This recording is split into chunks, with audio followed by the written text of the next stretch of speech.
Trina, let me begin by asking you, earlier this week, the district's board voted to bring back seniors on campus from 2 days a week to 4 days a week. Your reaction, and was the Teachers Association involved in that decision? The Teachers Association was definitely not involved in that decision.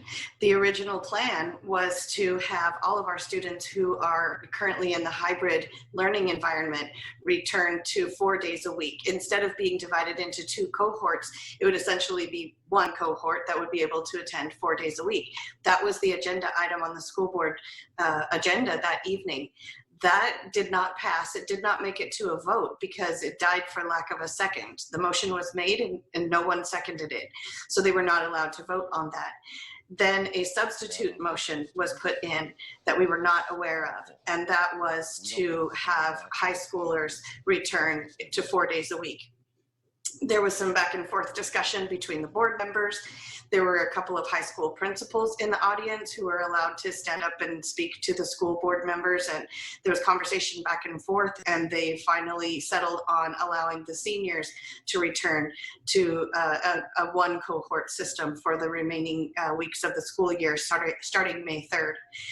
We were not given an opportunity to respond to that idea. We did not know that that motion was going to be presented. Do you think this was too many changes too soon, or do you believe that this was the best for both students and teachers? Many of my teachers feel that this is too many changes. They have worked tirelessly for the last 15 months. By the time school is out, they will have worked for 15 months. No one took a summer vacation last year. And they've only been in the hybrid model for 1 month, and they finally feel like they have a grasp of how to do it. And now there's going to be another change. This has never been about not wanting students to be on campus or teachers not wanting to return to work. Teachers are working harder than they ever have before, putting in longer hours. They are constantly working. This is about respecting the process that it takes to get to an agreement between the union and the district. What have you heard from the district in regards to graduations for this semester? Graduations will be in person, just like they normally are.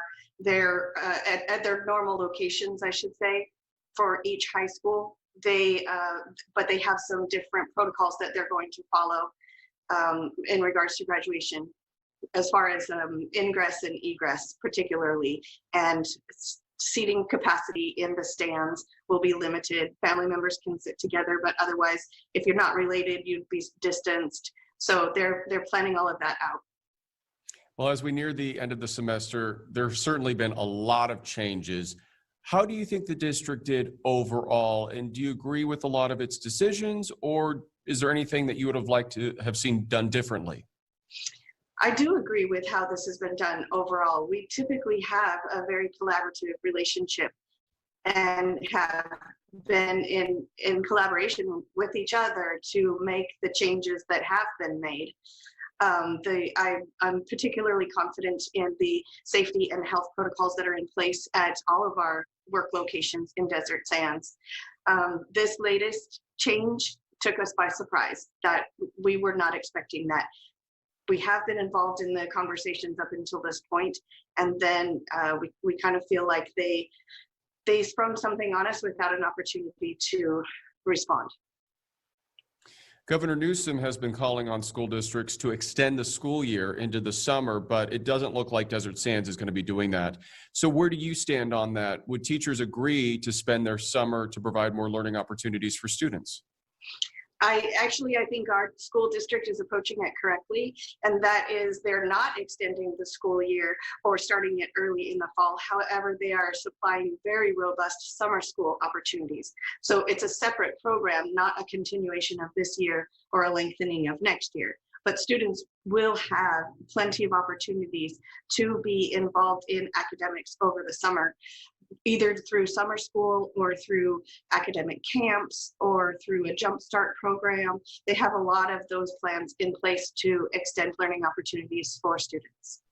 And as we look towards the fall semester, I'm curious, what do you predict will happen? Do you think that students will be back on campus?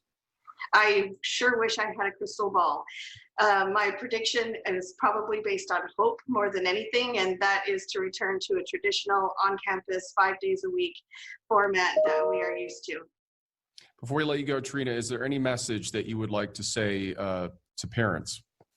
Yes, I would like to say that teachers, educators throughout the district, all staff are very anxious to have students back on campus as much as possible, just like you are.